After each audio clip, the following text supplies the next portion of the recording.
Paz do Senhor, tudo bem com você? Neste vídeo de hoje, nós vamos falar sobre a segunda festa das 7 festas judaicas. Hoje vamos falar sobre a festa dos pães ázimos. Essa é a segunda festa. A primeira é a festa da Páscoa.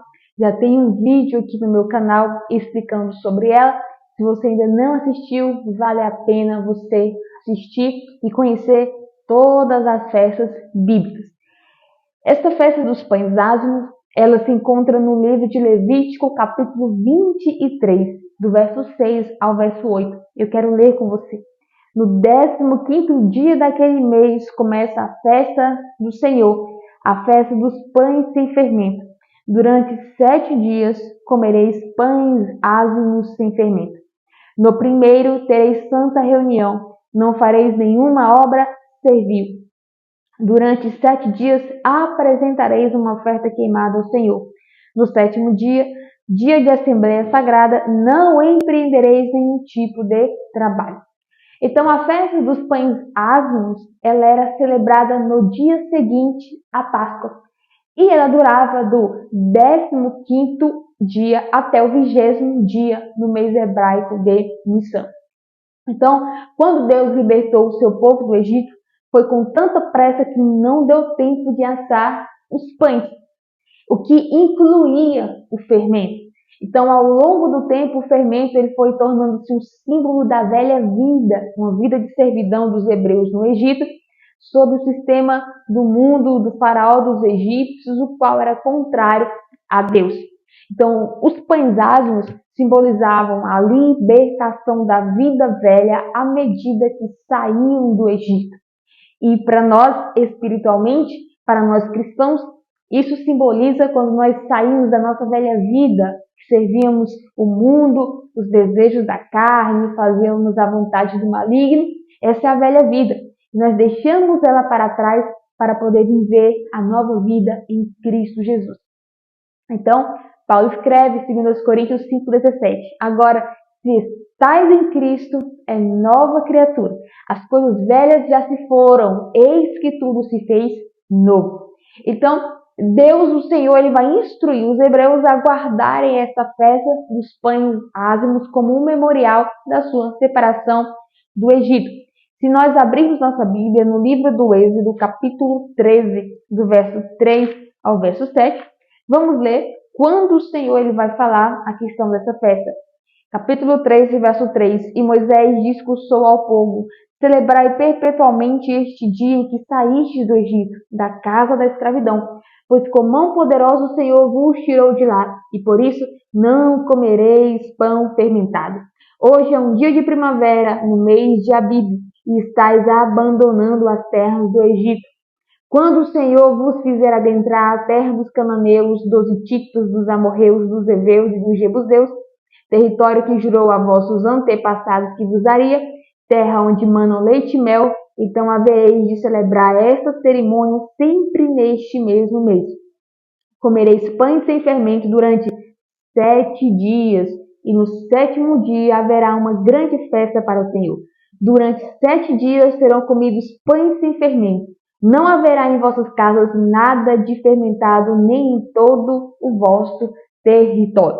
Então, lemos a ordem do Senhor. Antes da festa da Páscoa e dos pães ázimos poderem ser celebrados, todo o fermento deveria ser removido da casa dos hebreus.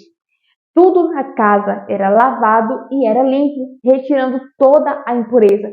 Quando a limpeza completa era concluída, a família ia fazer uma cerimônia chamada a busca do fermento.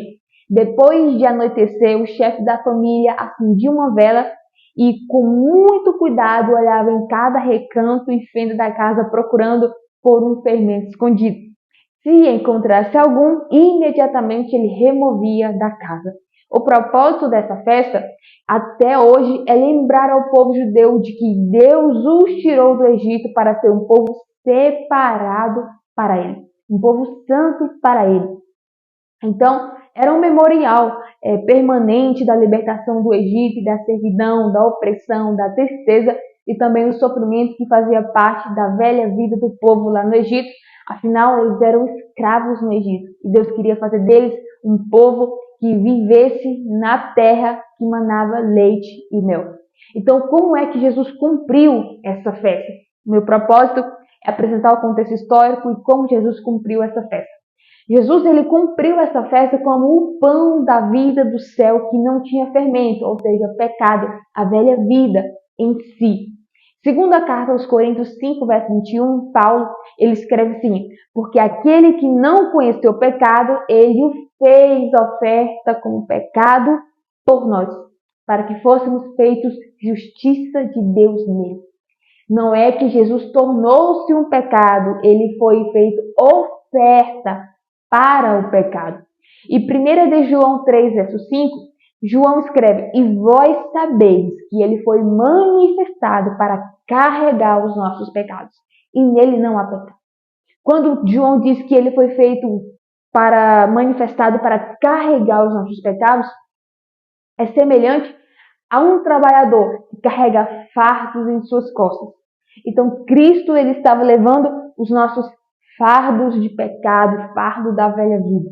E Jesus, o pão ázimo de Deus, ele veio do céu, tomou sobre si todo o nosso fermento do pecado e foi sepultado no mesmo dia em que os judeus vinham celebrando a festa durante séculos. Jesus Cristo ele tomou sobre si o fermento do nosso pecado em seu espírito, das nossas tristezas em sua alma e as nossas doenças, moléstias e morte em seu corpo. Ele não conhecia nenhum fermento, pecado, doenças e morte.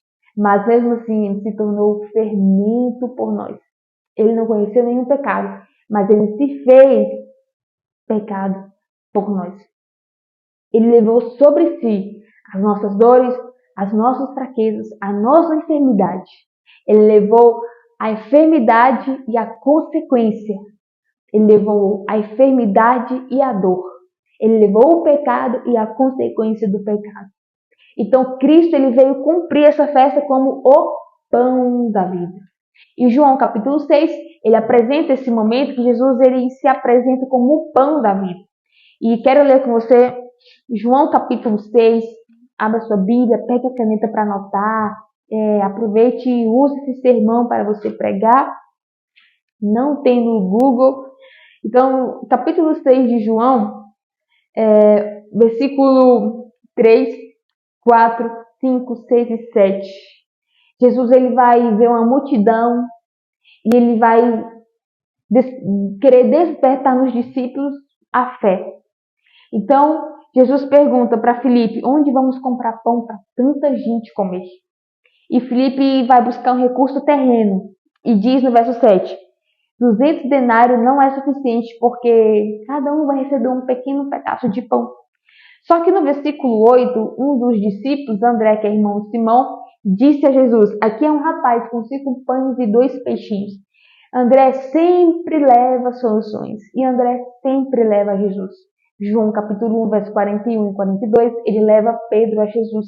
João 6, versículo 8 e 9, ele leva um menino com pão e peixe até Jesus. Jesus então vai falar, mande que todos se assentem na grama. E o texto diz, todos se assentavam, versículo 11, nas gramas. Quem é Cristo aqui? Ele é o bom pastor. Deitar-me faz em verdes pastos. Ele é o bom pastor e aqui são as ovelhas. Então Jesus ele vai multiplicar o pão, todo mundo vai comer, se fartar e todo mundo vai falar, esse é o verdadeiro profeta. Sabe por que Jesus fez um milagre? Sabe por que ele multiplicou pão? Ele é o profeta? Verso 14, isso. Só que aí a multidão vai procurar Jesus. E a multidão vai falar, Senhor, faz um milagre para que nós creiamos em Ti. A multidão ela vai pedir um sinal para crer que Jesus é realmente o profeta, é o Filho de Deus enviado ao mundo. Versículo 30.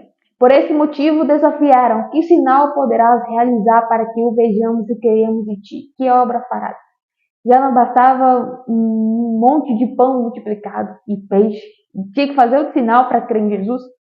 E Jesus ele vai responder no verso 32, em verdade vos asseguro, não foi Moisés quem vos deu o pão do céu, mas é meu Pai quem vos dá o verdadeiro pão do céu. pois o pão de Deus é o que desce do céu e dá vida ao mundo. E o povo falou que no 34, Senhor, dá-nos sempre desse pão. A necessidade do ser humano nunca é necessidade terrena. A necessidade da terra nunca vai satisfazer os nossos desejos, a nossa alma, o vazio que existe dentro de nós, mas unicamente Jesus. E Jesus, ele cumpriu a festa dos pães ázimos, sendo o pão de Deus que dá vida ao mundo, que desceu do céu. E como que nós cristãos vivemos a festa dos pães ázimos? Retirando o velho fermento, que é o pecado, e buscando o pão da vida, que é Jesus. Se você ficou até o final deste vídeo, se o que foi dito que te trouxe conhecimento e foi interessante para você, então não deixe de compartilhar este vídeo com pessoas mais próximas que você sabe que precisa conhecer mais da palavra de Deus. E a partir deste vídeo, nós vamos estudar também mais 5 festas bíblicas, que é a festa dos primeiros frutos, festa de Pentecostes, festa das trombetas, festa da expiação e, por último, festa dos tabernáculos. Eu te convido para ficar ligado, ativa o sininho para receber todas as notificações. E você que ainda não é inscrito, se inscreva no canal, também ative o sininho. Que Deus te abençoe.